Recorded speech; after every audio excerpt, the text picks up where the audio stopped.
No family, no address. The guy was in pain, okay? Well, I'll go up with you in case he wakes up.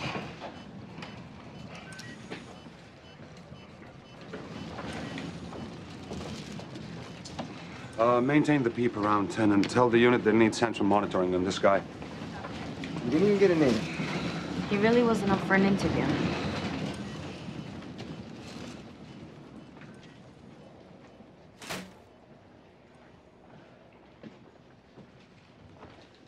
Nice way to start the day, huh? Yeah. Well, I want you to know that when you leave with the patient, I always take my gown off and throw it into the bin with authority. Dramatically, yeah. Dramatically, of course. But, you know, you get this patient upstairs, and, you know, we've done our initial resuscitation in the emergency department, and, you know, what are you worried about happening we talked about burn shock. What other things are you worried about happening when you're managing this patient, you know, in the first week or so in the ICU? What are the key things that are going to go south on you? Yeah, so early on, the first several hours in this patient, we'd be worried about his respiratory function. He's got a bad inhalation injury, and so oxygenating him may be difficult, and sometimes we, early on, may have to do a bronchoscopy to help clean out some of the airways. So hypoxia would be a big one. Difficulty ventilating him. This gentleman had extensive burns. They can develop a constrictive eschar around their chest, which may impede ventilation. And they can also develop constrictive eschars around their arms or legs, which can also impede flow. So we are constantly monitoring their pulse status as well. Okay, so you're doing, and the extremities, it's not just that the eschar on the chest could affect the ventilation, but it's actually the extremities that you're going to be watching closely. Correct. As they develop this burn edema and edema from the resuscitation, and if they have a circumferential full thickness burn on their extremity, then they can develop, you know, a compartment syndrome essentially from the eschar being unable to, stretch. It's lost its elastance, and so there's no give to it. And the same thing can happen in the chest, where the chest will lose its elastic recoil, and the ventilator. And the problem you'll have there is the ventilator will start alarming, and you'll have high peak inspiratory pressures. Okay. And you'll have problems ventilating them. So you should be thinking about things like high PIPs, peak inspiratory pressures, right? Right. And then if you see that in this patient looked like he may have a circumferential chest, wound here. Right.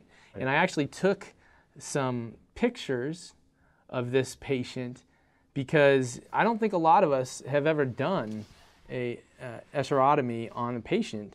Do you mind taking a crack at, like, how would you do that? And yeah, the first where? You know, the first thing to remember if a patient really needs escharotomy, you're going through burn that's full thickness. So it's insensate. So you don't need analgesia for these. So on a chest, what you want to do is release the chest plate, and basically you're going to make a shield. So the incisions are up and down incisions on both sides, probably, anterior axillary line, a incision subcostal here, and then an incision across the chest here. And basically you're creating a floating plate here, or a shield on the chest that will allow it to move. Right, so that's just going to allow it to expand or not expand, and so you should see that drop in your peak inspiratory pressures and better ventilation. Right, and you can just do this with either a knife or a cautery if you have it, and you'll just go through the skin until you see subcutaneous fat. So this isn't the case that you would take to the operating room to do this. If you saw that this patient was having a lot of trouble ventilating in the ICU, you'd go ahead and do it right there? Right, because you really don't expect any blood loss from this procedure because it's a full thickness burn that's, as I say, insensate and won't bleed, so you should be able to just do it at the bedside. So all those capillaries have been destroyed by the fire or the burn? Correct. Okay. And what about, how deep do you cut? I mean, I think that's something that, as a surgeon, you probably know approximately how deep you're cutting, but what if you're in, an emergency doctor in some place, or even, not even an emergency doctor, but trained in some other field, but you have this situation in front of you? Yeah, but, so again, for most of the emergency room physicians, you've sewn up full thickness lacerations, and so you get an idea. So, it's the thickness of the skin, half a millimeter or half a centimeter, 5 to 8 millimeter depth, something like that. But you generally until you get down and see subcutaneous fat. Okay, so you want to see some sub-Q fat. Right. And you want it, so you're basically wanting to get through the entire dermis, is what you're saying. Okay. Yes. So we'll get through the dermis when we do that. So you asked also about late complications. So that first couple hours we're watching for hypoxemia, which may be from the inhalation injury or could be from difficulty ventilating from a chest eschar, and we talked about extremity eschars. Pneumonia in this guy would be a big risk, typically around day 3, 4, 5. Okay. And then and then the care of the burn wound and burn wound infection. Now that's typically not something you see established until day 4 or 5 or later. Okay. So in the emergency room, what could you do initially? It's not something where we don't give systemic antibiotics to these patients in the emergency room anymore. If you see a patient like this, the first thing you should do is remove all clothing, because some stuff can smolder and burn and melt. It's a good reason not to wear polyester. Okay.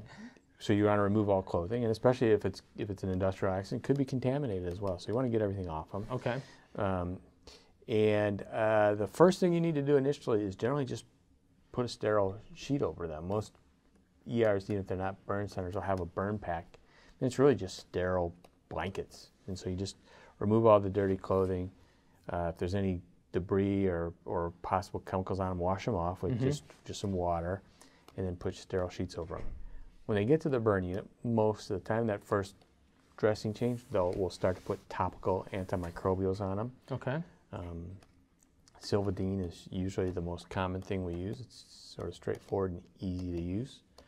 And then, the problem of infection generally comes, 3 or 4 days, 5 days down the line.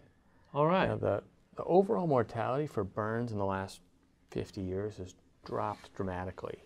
And when you look at what's called, the LD50, how big a burn do you have to have before 50% of the people die, depending on the age and the comorbidities of the patients. But for a young, healthy guy like this, it's somewhere up around 90%. You have to have a 90% burn before you get to 90% burn. Before you get to the point where 50% of people will die with modern burn care. That's a pretty dramatic change from what I remember. So we've made some improvements. Correct. And it's really based on 3 major things. So one is resuscitating the patients. So identifying the concept of burn shock in the Parkland formula in resuscitating patients. Okay. Huge advance. The second big advance is effective topical antimicrobials. That came about in like the mid-60s, early 70s. People have been trying to use antimicrobials for a long time, and then they would fail. But now Silvadene and sulfamylon are 2 things that have for years held up and are effective. And then the third thing that's been a huge advance is early excision and grafting. So a burn patient like this guy, assuming he survives his initial injuries and his hypoxemia and his inhalation injury, would generally be in the OR by day 3 or 4. Wow. Start getting getting that burn skin off and start grafting. Now again, a big burn like this, you may have to have 5, 6 grafting sessions to get it done. But this concept of early excision and grafting, starting generally on day 3, the combination of these things has dramatically decreased the mortality rate for burn wounds now.